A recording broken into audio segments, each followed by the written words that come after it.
Let me say what a pleasure it is to be here tonight. I've been looking forward to this for many weeks. It's such an honor to be part of this amazing new author lecture series at Highland Center. So rather than being a show and tell, my presentation tonight is going to be a tell and show. First, I'm going to talk about how unintentionally I became a World War II history detective and first-time author.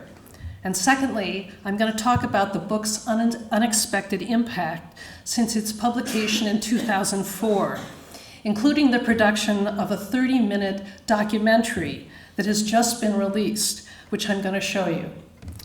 I'm going to talk for about half an hour, then we're going to see the film, and then I'll answer questions. Some of you have already read The Surgeon and the Shepherd, some may be reading it, and some may be planning to. So no matter where you are on the spectrum, I think this presentation will help you better visualize the physical setting that's so central to the story, and give you additional perspectives on the personalities of those involved in the escape line, as well as insight into my motivation and research experience. In truth, this is a story that found me. I first visited the Basque Country in the fall of 1983 as part of an extended off-season trip to explore the rural pockets of France, what the French call La France profonde. I was traveling with another woman from Vermont. We shared a love of France, French literature, and a fascination with contemporary rural culture.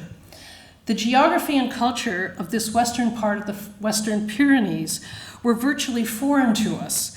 We both had read The Song of Roland in high school French, and that was about it. Living in Vermont, we were intrigued to explore a pastoral landscape shaped by centuries of sheep raising, and also curious about the survival of an ancient people. Even though the weather was cool and cloudy, we wanted to spend our last day in the afternoon hiking in the mountains. We got a typewritten brochure from the local tourist office and decided to do an abbreviated walk on Behorlegi, the highest mountain in the region of Saint-Jean-Pied-de-Port, the town where we were staying. This is a mountain that's about the elevation of Mansfield. The instructions directed hikers to park by the village church and then begin the ascent via the gravel road. As we were putting on our day packs, the local priest spied us from his parsonage across the street and asked us if we needed help. We learned then that we were in Mendive, not the village of Behorlegi, and when we told him our plan, he quickly discouraged us because the mist was starting to envelop the mountain. To our considerable surprise, he then invited us in for coffee. So the tables turned. As two off-season American hikers who could speak French, we were now objects of curiosity to him. We explained we lived in a mountainous region north of Boston. When he heard the word Boston, his facial expression transformed, and he launched into narrating an amazing story of what had gone on in the border area during World War II. Imagine a community in the Northeast Kingdom like Holland or Troy. He told us that a secret cell of the Belgian resistance had come to Mendive, renovated a large lumbering and milling operation, which they ran as a legitimate business to enable them to pass people and documents out of France. A young Belgian ophthalmologist using the name Jacques Perot was the mastermind of this underground railroad scheme. Eventually, the Germans got wind of this subversive activity, and when they came to arrest him, he finessed a very daring escape to Spain. After the war, Monsieur Perot had emigrated to Boston and become a world-famous eye surgeon. The priest explained that he had not been in the village during the war, but that he had arranged a ceremony 25 years later when the Belgians had returned to place a commemorative plaque on an important mountain chapel. He searched for a few minutes and then showed us a black and white photo from the ceremony. Then came the next surprise of the afternoon. He offered to take us up to see the plaque. En route up to the chapel, he showed us the former site of the sawmill in the center of the village, now a large pasture. At the chapel, we photographed him next to the plaque. As our tour guide, he was very frustrated, though, because he couldn't remember Monsieur Perot's real name. So on the descent, we stopped off at a few farmhouses where he introduced us and inquired whether anyone remembered, but no luck. The final stop on our afternoon tour was the village church in Behorlegi, the place where we should have parked. The priest took us inside, and we asked if we might return for the Mass on Sunday. And since I was being treated at the time for a corneal problem at Mass Eye and Ear, I offered to relay a letter from the priest to the eye surgeon. I figured he would be able to recall his real name. We did return that next Sunday for the Mass, and he did write a letter in French, but he still couldn't remember Monsieur Perot's real name. And thus the envelope was addressed in French. It said, "Un oculiste d'origine belge exerçant à Boston," which means to a Belgian oculist practicing in Boston. So I knew that delivering it was going to take some sleuthing. I assumed that the way to solve the mystery would be to ask my ophthalmologist at my next appointment at Mass Eye and Ear if she knew of such an eye surgeon. However, in this tale of coincidences, it was actually on my first day back at the Vermont Council on the Arts that I discovered his identity. As part of sharing my travel experiences with my office mate Jane Beck, the state folklorist, I told her about the encounter in the Basque village and my mission to find the legendary war hero Jacques Perot and deliver the letter. To my astonishment, she said, "I think I know who he is. His name is Charles Schepens, and he's the man who saved my eyesight." Her uncle was a great friend of his and had referred her to him for treatment of diabetic retinopathy. And he'd also mentioned to her that Dr. Schepens was Belgian and had fought in the resistance in the south of France. My next bit of luck was that she had his home phone number. When I called him one winter evening soon after, I introduced myself by saying, "My name is Meg Ostrum, I live in Vermont. I had recently visited a village in the Basque country called Mendive. There by chance, I'd met the village priest, heard an amazing story about a World War II Belgian resistance hero named Monsieur Perot, who was now living in Boston. I'd brought back a letter to him and thought he was the person to whom it should be delivered." And there was a 10-second silence. His first words were, "How did you find me?" So I explained the connection with Jane, and then when I proposed an appointment to deliver the letter, he said that he was very busy during the day and didn't do social appointments, but would like to invite me instead to be his guest at an upcoming winter Pops concert at the Ritz-Carlton to benefit his Eye Research Institute.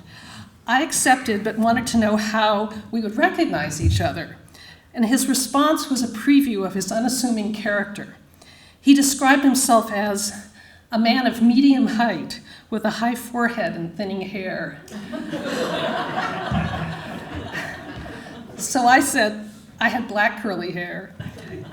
I recognized him easily because he was wearing the same blazer and striped tie that I had seen in the photo the priest had showed us.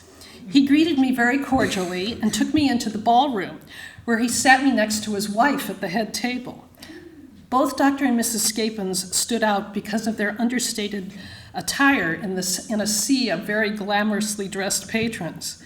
Then he went back to the lobby. I showed Mrs. Schepens the photos of the priest next to the chapel and asked if she had ever been to Mendive. She looked at me in consternation, saying, "Why, I was there too during the war." I apologized for my faux pas, and luckily Dr. Schepens then reappeared. She shared the photos with him, and then I gave him the priest's letter just before the concert started. He smiled a bit when he saw the name on the envelope. I spied him reading the letter in his lap as the music played. At the intermission, he popped up and headed for the lobby, and soon the Institute's development officer approached the table. She explained that Dr. Schepens was a very reserved man, but that he had been very touched by the priest's words. I indicated that I was so honored to meet him, but had many questions to ask him. She volunteered to send me a chapter of a book that would give a fuller description of his resistance activities. A few days later, I got Xeroxed material from a book by William Huguet, one of the leaders of the Belgian resistance, plus literature from the Schepens Research Institute. Reading the Institute literature, I discovered that Dr. Schepens was considered the father of modern retinal surgery, and thus was a hero twice over. Reading Huguet's account was interesting and informative, but it was somewhat different than the oral version I had heard in the village. Indeed, the unusual sequence of events that had taken me from the humble parsonage to the Ritz ballroom made me feel for the first time in my life that I'd fallen down a rabbit hole. Though I'd fulfill the initial mission as a messenger, like Lewis Carroll's Alice, I was getting curiouser and curiouser. I thought that writing some kind of short travel piece would help make sense of this extended adventure so filled with coincidences. Yet I knew that before I could write intelligently, I needed to do background research on both Basque culture and World War II escape lines in the Pyrenees. I also tried unsuccessfully to set up some kind of follow-up session with Dr. Schepens when I knew I would be in Boston. He suggested that instead I meet his wife for tea, since she had more time. I met her at a cafe in Beacon Hill, and she gave me 2 wartime photos of Dr. Schepens with their 2 young children. I could sense her awkwardness, though. She said, frankly, the war had been a difficult period of her life that she had tried to forget, and that this was really her husband's story. In the spring of 1987, I decided to make a return trip to Mendive, this time as a more informed traveler. Monsieur le Curé took me to meet a few older villagers who had first-hand memories of Monsieur Perot and his family.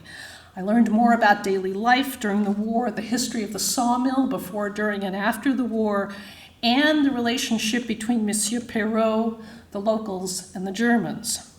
And I was given a copy of a book written as a memoir spy tale about the secret operation of the Mendive sawmill, written by the same William Huguet. Having met a few eyewitnesses and read the book, I was ever more determined to talk to Dr. Schepens one-on-one. My diligence, indeed, was rewarded, because this time when I called him and told him about my return trip to Mendive, he invited me to dinner at his house north of Boston. My 3-hour audience with him afterwards revealed a man who wanted to be a quiet hero, a man who, like so many who had aided in the resistance, considered his contribution patriotic, an act of duty, an act of decency. I had arrived thinking that this long-awaited session would be the culmination of my journalistic investigation.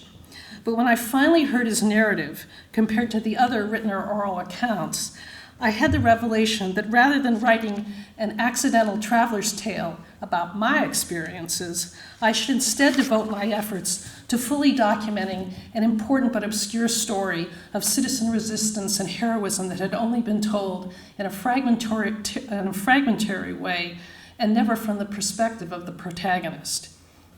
In a word, this project had a sense of calling. No question the idea appealed to me because of my passion for doing historical research. The material I had uncovered so far was like showing gold flecks to a prospector. But the motivation went beyond that. This story, or as much as I knew about it at the time, had really struck something deep in my soul. That I had arrived as a carefree traveler in Mendive in my early 30s, virtually the same age when Charles Schepens had risked his private and professional life to direct a clandestine service for the Belgian resistance in the very same Basque community, made me realize that it was the subject of moral courage that so engaged me. Growing up as part of the me generation in the 60s and living then in the materialistic, indulgent period of the 1980s, it was clear that the caliber of hero that Charles Schepens represented was, if not obsolete, at least in short supply, in a time that gave preference to celebrities and anti-heroes. I conveyed my interest to Dr. Schepens in doing more research, and to my great relief, he agreed that he would now be open to being interviewed as part of an in-depth oral history project. I didn't know that it was going to take more than 10 years, and he didn't either. There are several reasons why it took so long First of all, I had a day job. Also, the informants were scattered, and I was a novice field worker, and I needed time to process the details of the amazing stories I was hearing and the different interpretations. And also, it was actually probably a good thing that I didn't have a publishing contract, because I could prolong my investigation and let my observations ferment. Looking back, there were two periods of field research. The first phase lasted almost 6 years. I interviewed Dr. Schepens 3 or 4 times a year, and once we spent a day traveling around Belgium together to visit key places in his biography. Dr. Schepens was in his late 70s when I started, and while I quickly gained confidence in the clarity of his memory and his credibility, it took him several years to trust me. I also made a series of return visits to Mendive, interviewing people he had recommended, who in turn recommended others in the Basque Country or other parts of France. For my initial interviews, I often went with my passe-partout, Monsieur le Curé. I also spent time exploring the Irati forest, including being led to Dr. Schepens' hiding place in the mountains by an aging Basque shepherd. From the early field work, I came to realize how improvisational this kind of research is, which was in fact a mix of oral history and old-fashioned detective work, tracking down leads and corroborating stories. Not only did I gain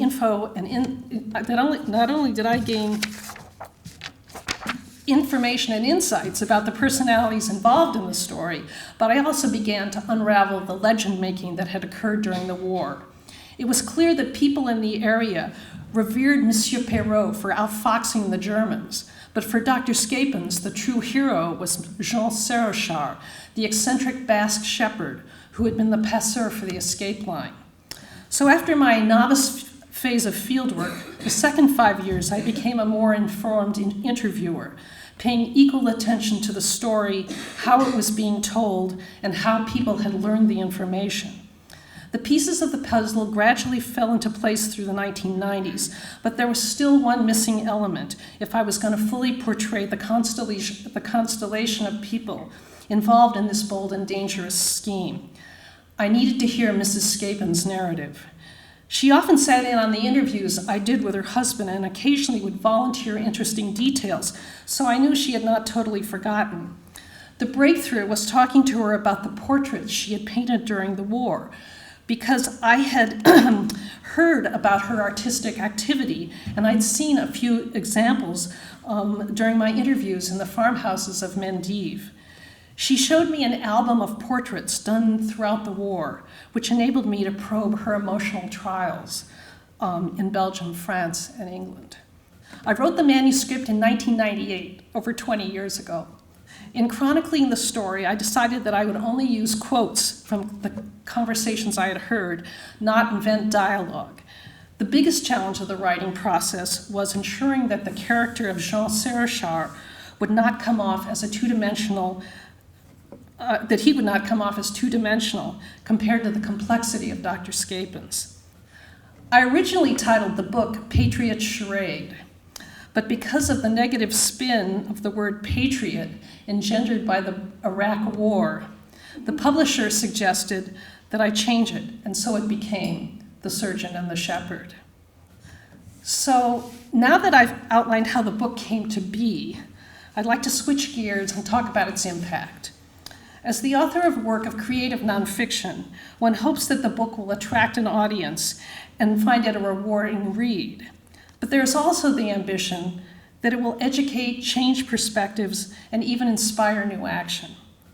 I'd like to highlight the most meaningful and unexpected dividends that have accrued because of the book's publication.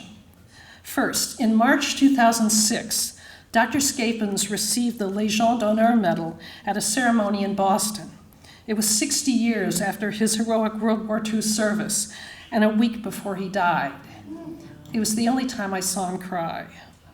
When he arrived in Boston just after the war, he decided to talk about his work in the Belgian resistance as little as possible, for many reasons, but primarily because he wanted to be known for his medical achievements, not his wartime feats. Hence his shock that winter night when I telephoned him and identified him as Monsieur Perot 4 decades later. There was, however, a downside to remaining silent. Because he had been a double agent, there was uncertainty about the extent of his collaboration with the Germans. As I learned from a French diplomat, he had been nominated previously, but the government had been reluctant to award this medal to him. Finally, the book had cleared the air. Second, in 2011, a French edition was published, and I did a short book tour. I was unsure how people in the area would react because I was upending their notion of what had been called the Epic of Irati. And even though I was somewhat familiar, especially in Mendive, I was still an outsider. There was a book signing at a wonderful bookstore in Saint-Jean-Pied-de-Port where I had purchased many books over the period of my research. More than 60 people showed up, many who had already read the book and wanted their copies signed, as well as getting several copies for family members who had left the area. During the event, I was very gratified that people expressed their deep appreciation for my dedicated documentary work. What made the biggest impression, though, was that I heard again and again from people in their 30s and 40s how important this book was as a conversation starter between generations, enabling them to talk for the first time in depth with their parents and grandparents about their experiences during the war. And finally, to the most recent surprise outcome of my publishing adventure, and the one potentially with the most far-reaching impact. Various readers of my book have been inspired to go explore the Basque Country, including a few people sitting in this room. But the most unexpected development is that a recently formed heritage group, the Basque Pyrenees Freedom Trails Association, based in San Sebastian, has created a new commemorative trek in the Pyrenees to honor those who organized, those who helped, and those who escaped via the Underground Railroad of the Mendive sawmill. It is the newest trail in a growing European-wide network being built by the Escape Lines Memorial Society, an organization based in the UK that works with local partners to commemorate the great escapes of World War II. Out of the blue, I was contacted via email in 2016 by John Morgan, an Irish lawyer in Dublin, who is an officer of both the UK parent organization and the Basque affiliate partner. He told me that they had read The Surgeon and the Shepherd, and he and his colleague, Joe Linen, the head of the Basque affiliate, had begun scouting for the project and were hoping to get some guidance. So I helped them early on with the planning, and then for the inaugural trek in 2018 to recruit family members and other participants. I was one of 25 people who came from 3 continents to participate in the two-day mountain pilgrimage that retraced a part of the escape route through the Irati forest from France into Spain. 15 of the 25 were family members of the key figures in the resistance operation. The youngest was 18, and there were 3 80-year-olds who did the 30K walk. It was the first time that most of them had been to this mountain valley and the Irati forest. Once again, I had the pleasure of helping people connect anew to their family heritage and deepen their understanding and appreciation of their parents' courage and sacrifice. During our intensive time together, I also gained new insights. I had the opportunity to learn more about how this dramatic wartime story had been transmitted within the family and learn more about their post-war family histories. During the weekend walk, a Basque film crew followed us. I'm now going to show you their documentary, which encapsulates the World War II story and demonstrates the power of place in recovering historic memory.